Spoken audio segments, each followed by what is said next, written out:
যে দেশের মানুষ সর্বশেষ জরিপ অনুযায়ী 56% মানুষ পিআর পদ্ধতি কি তাই বুঝে না, সেই জায়গায় 70% লোক নাকি পিআর চায়, সেই পরিসংখ্যান তো আমরা মানতে পারি না।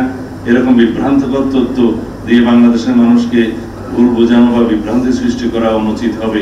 যে সমস্ত রাজনৈতিক দল নিজস্ব রাজনৈতিক স্বার্থে, জাতীয় স্বার্থকে জলাঞ্জলি দিচ্ছে, দেশের স্বার্থকে, জনগণের স্বার্থকে জলাঞ্জলি দিচ্ছে হীন রাজনৈতিক উদ্দেশ্যে, তাদেরকে বলবো আপনারা বাংলাদেশের জনগণের স্বার্থে সঠিক রাস্তায় ফেরত আসুন, জনগণকে বিভ্রান্ত করবেন না।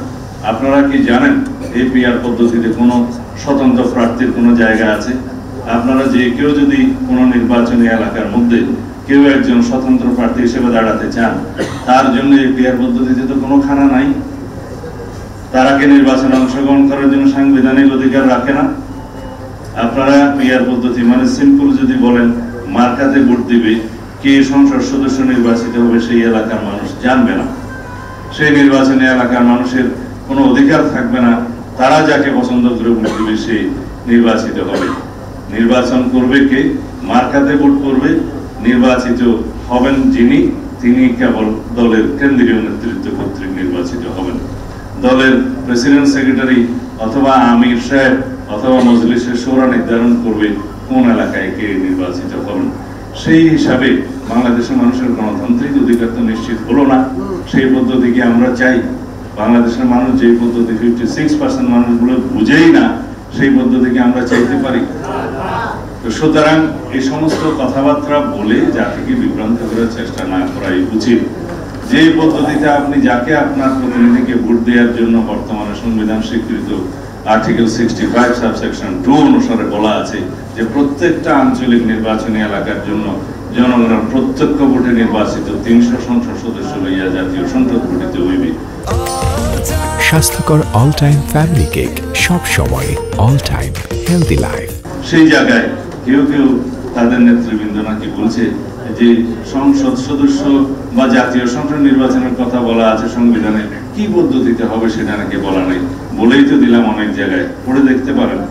বলছে পিআর হবে না অন্যভাবে হবে, সেটা নাকি বলা নাই, স্পষ্ট বলা আছে। আর তাছাড়া কেউ যদি পিআর পদ্ধতি চায়, তারা স্বাধীনভাবে তাদের নির্বাচনী ইশতেহারে সেটা প্রকাশ করুক, জনগণের কাছে যাক। জনগণ যদি তাদের ইশতেহারের পক্ষে ভোট দেয়, তখন তারা সেটা বাস্তবায়ন করবে।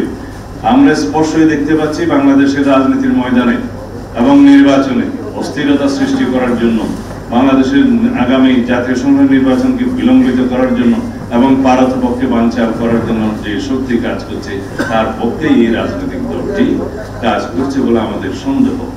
কারণ বাংলাদেশে যদি নির্বাচন বিলম্বিত হয়, তাহলে ফ্যাসিবাদের উৎপাত হবে আবার, ফ্যাসিবাদের উৎপত্তি হবে আবার, এবং কথিত ফ্যাসিবাদ সুযোগ পাবে আবার। সুতরাং সেটাকে আমরা চাইতে পারি? অবশ্যই না।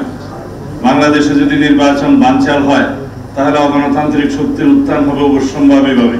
সেটাকে আমরা চাই?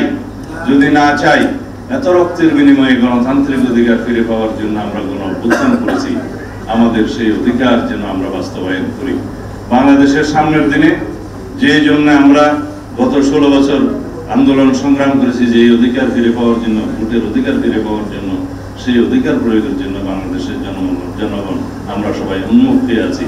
এই অধিকার প্রয়োগের মধ্য দিয়েই বাংলাদেশের গণতান্ত্রিক যাত্রা কার্যকরভাবে শুরু করবে। এই অধিকার বাস্তবায়নের মধ্য দিয়েই, এই ভোটাধিকার প্রয়োগের মধ্য দিয়েই বাংলাদেশের জনগণ স্বাধীনভাবে আগামীতে একটি রাজনৈতিক সরকারকে ক্ষমতায়ন করবে। যারাই পার্লামেন্টে যাবে তাদের দায়বদ্ধতা থাকবে, এবং আগামী দিনে যে সমস্ত সংস্কার কর্মসূচিতে আমরা বাস্তবায়নের জন্য জাতীয় ঐক্যমত্য কমিশন একমত হচ্ছি, সেগুলো বাস্তবায়নের জন্য তারা দায়বদ্ধ থাকবে, প্রতিশ্রুতিবদ্ধ থাকবে। এখন কথা উঠছে যে এই সনদ বাস্তবায়নের ভিত্তিতেই নাকি আগামী নির্বাচন অনুষ্ঠিত হতে হবে। অবশ্যই যে সমস্ত প্রতিশ্রুতিসমূহ জাতীয় ঐক্যমত্য কমিশনের মাধ্যমে সবাই মিলে ঐক্যমত্য হয়েছে, সেগুলো বাস্তবায়িত হয়েই যাচ্ছে। শুধুমাত্র সংবিধানের অংশটুকু, যে অংশটুকু বাস্তবায়নের জন্য পরবর্তী পার্লামেন্টের প্রয়োজন এবং সংবিধান সংশোধনের নির্ধারিত প্রক্রিয়া প্রয়োজন, সেই অংশগুলোতে প্রতিশ্রুতি বাস্তবায়নের জন্য পরবর্তী জাতীয় সংসদকে দায়িত্ব দিতে হবে। এটা হচ্ছে আমাদের বক্তব্য।